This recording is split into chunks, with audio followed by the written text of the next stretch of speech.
Donc le 8 mars 2023, nous allons célébrer entre guillemets le Journée du droit des femmes. C'est la 46e édition officielle puisqu'elle a été lancée officiellement par les Nations Unies en 1977 avec la bonne intention de formaliser une journée dont le thème est vraiment la défense du droit des femmes au niveau de tous les droits et cela dans le monde entier.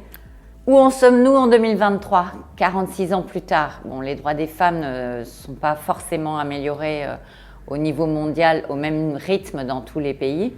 Mais nous, ce qui nous intéresse chez Talentis, c'est de regarder plus précisément l'état des lieux de la mixité dans les entreprises.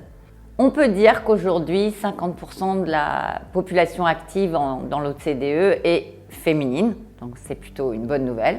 60% des diplômés d'études supérieures sont des femmes.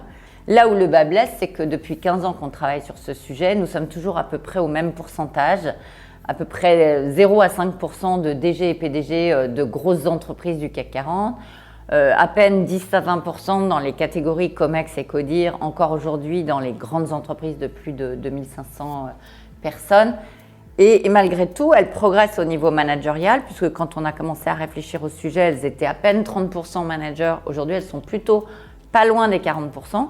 Donc on voit bien que cette notion de plafond de verre, année après année, elle devient de plus en plus criante, parce qu'elles sont de plus en plus nombreuses à arriver sur le marché, de plus en plus nombreuses à être managers. Et ce fameux plafond de verre, eh ben, c'est encore un vrai sujet en 2023. Et ça nous agace tous profondément, parce que on sait qu'il n'y a pas de problème d'ambition, on sait que toutes les études le démontrent, qu'il y a le même pourcentage d'hommes et de femmes qui sont ambitieux et qui ont envie de progresser que de ne pas avoir envie de progresser. Donc ce n'est pas un sujet d'ambition, mais c'est vraiment un sujet de culture, de croyance, de société et de continuer à dynamiter des pratiques qui sont encore très très ancrées. Donc aujourd'hui chez Talentis, nous on est content et en même temps on est fatigué de cette journée du 8 mars.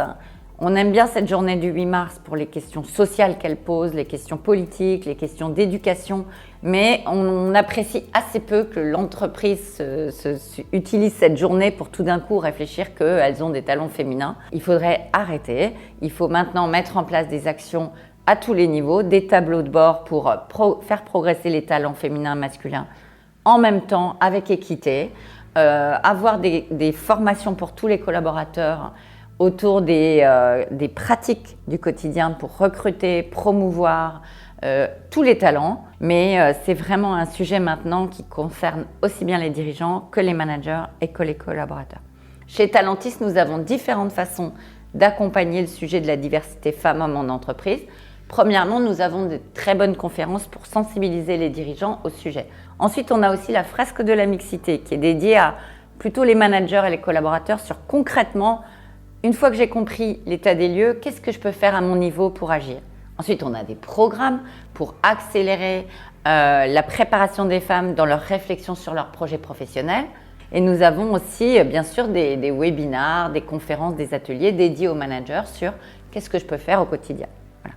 Mais stop à la journée du 8 mars en entreprise pour traiter de ce sujet des talents seulement une fois par an et vive vraiment ce sujet de l'équité managériale, l'équité des recrutements, l'équité des promotions pour tous les talents qui en ont envie. Et il faudra dynamiter cette croyance que le problème est chez la femme, le problème pas chez la femme, le problème est un problème de culture. J'espère qu'on ne fêtera pas les 50 ans de la journée du 8 mars et que ce ne sera plus un sujet. En 2027, ce ne sera plus un sujet. Voilà. C'est tout ce que je souhaite.